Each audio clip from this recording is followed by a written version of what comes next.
귀순 어민 강제 북송 사건을 수사 중인 서울중앙지검이 당시 문재인 정부에서 출입국관리법과 북한이 탈주민법을 근거로 어민을 북한으로 보낸 것은 위법하다고 보고 본격 수사에 착수한 것으로 15일 전해졌다.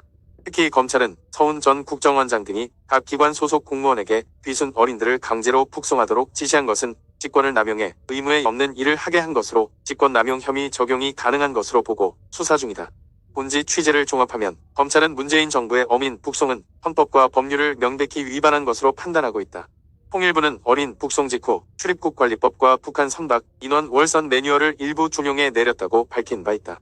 통일부 관계자는 기자들과 만난 자리에서 강제 퇴거와 비슷하다고 하기도 했다.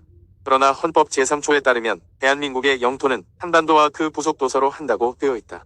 이 때문에 지금까지 법원에서는 북한 주민도 대한민국 국민으로 판단해왔다.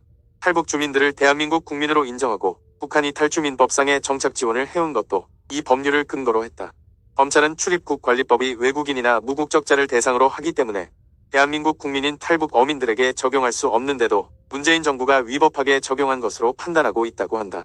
검찰은 또 출입국관리법상 강제 퇴거는 외국인을 강제 출국시키는 행위이며 북한 주민을 외국인에 준하는 사람으로 볼 법적 근거는 없다고 판단하는 것으로 전해졌다.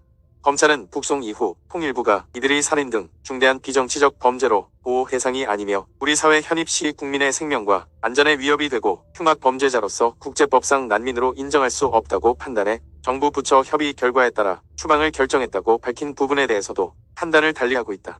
대한민국 국민인 북한 어민들에게 외국인 등을 대상으로 하는 난민법을 적용했다는 것이다. 이 같은 검찰 판단은 최근 통일부와 법무부가 밝힌 입장과 동일하다. 두 부처는 최근 국민의힘 유상범 의원 질의에 2019년 11월 문재인 정부가 귀순 어민 북송의 법적 근거로 들었던 출입국관리법과 북한이 탈주민법은 어민 추방에 적용할 수 없는 법이라고 답한 바 있다. 강제 북송된 어린 말고 북한에서 살인 등 중범죄를 저지르고도 국내에 정착한 탈북민이 10명인 것으로 확인되기도 했다. 법조계 관계자는 문재인 정부가 이 같은 전례를 몰랐다고 보기는 어렵다고 했다. 검찰은 서 전 원장과 정의용 전 청와대 국가안보실장, 김현철 전 통일부 장관 등이 하급 공무원에게 귀순 어린들을 강제로 북송하게 한 것은 직권남용에 해당할 수 있다고 보고 법리 검토를 하고 있다. 한 검찰 관계자는 불법적인 일을 시키는 것은 의무 없는 일을 하게 한 것과 같다고 볼 수 있다고 했다. 형법 123조는 공무원이 직권을 남용해 의무 없는 일을 하게 하거나 권리 행사를 방해하지 못하도록 하고 있다. 한편 이 사건을 수사하는 서울중앙지검 공공수사 3부는 지난 13일 국정원 압수수색을 통해 확보한 자료들을 분석 중이다. 검찰은 이날 정의용 전 실장과 김 전 장관을 직권남용 등의 혐의로 고발한 시민단체 북한인권정보센터 관계자를 불러 조사했다. 검찰은 압수물 분석과 고발인 조사를 마치는 대로 이르면 다음 주부터 이 사건에 관여한 사람들을 불러 조사할 예정이다.